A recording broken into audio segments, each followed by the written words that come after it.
Gelombang fakta mencengangkan di balik kasus penyekapan dan penganiayaan sadis yang menjerat buron kelas kakap, Taufik Hidayat, terus bergulir. Setelah membongkar tempat kejadian perkara terakhir di Cileunyi, kini tabir kehidupan masa lalu sang pelaku di kampung halamannya ikut terkuak. Siapa sangka, sosok pria berdarah dingin yang tega menyiksa kekasihnya hingga buta ini, dulunya dikenal sebagai warga biasa dengan kepribadian yang sangat normal di mata tetangga. Rumah kediaman keluarga besar Taufik Hidayat yang terletak di kawasan terpencil Kampung Tegalame, Desa Ciaro, Kecamatan Nagrek, Kabupaten Bandung, Jawa Barat, terpantau tampak sepi senyap tanpa aktivitas berarti pada Selasa, 23 Juni 2026. Bangunan rumah sederhana berwarna biru tersebut tampak kosong, dengan tumpukan material bangunan yang berserakan tidak terurus di bagian halaman depannya. Berdasarkan informasi valid yang dihimpun petugas di lapangan, seluruh anggota keluarga besar Taufik Hidayat saat ini sedang tidak berada di rumah.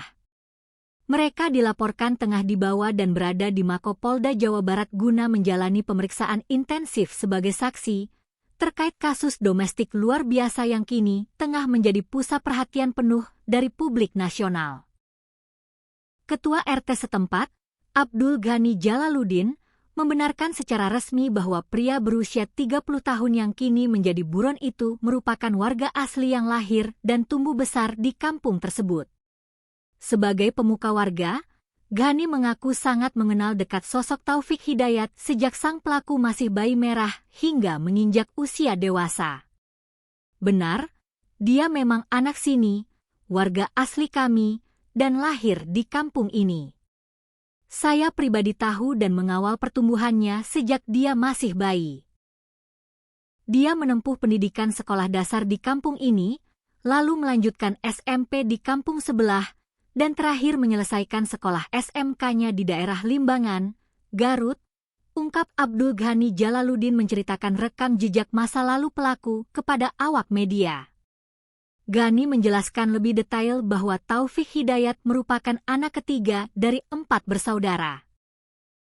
Saat ini, anggota keluarga yang masih bertahan tinggal di rumah kampung Tegalame hanyalah sang ayah kandung seorang diri, sementara ibunda tercinta Taufik diketahui telah meninggal dunia sejak beberapa tahun yang lalu.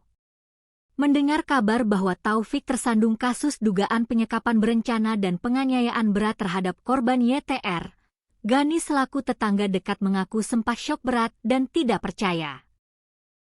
Pasalnya, informasi terakhir yang didengar oleh warga desa, Taufik sedang mengadu nasib mencari nafkah dan bekerja mapan di luar kampung halaman mereka. Saya sendiri selaku tetangga sangat terkejut dan tidak menyangka.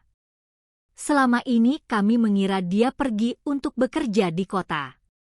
Sebagai tetangganya, kami tentu ikut merasa senang dan bersyukur.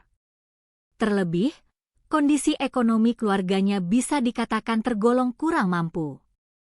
Jadi kami ikut bahagia saat mendengar dia dapat pekerjaan, meskipun untuk jenis pekerjaannya sendiri kami kurang tahu pasti, kenangnya lagi. Namun memang, semenjak Taufik mendapatkan pekerjaan di luar kota pasca lulus sekolah, intensitas komunikasinya dengan warga kampung langsung terputus. Pelaku tercatat sangat jarang pulang ke rumah orang tuanya, dan jikalau pulang pun tidak pernah bertahan lama sebelum akhirnya kembali pergi bekerja.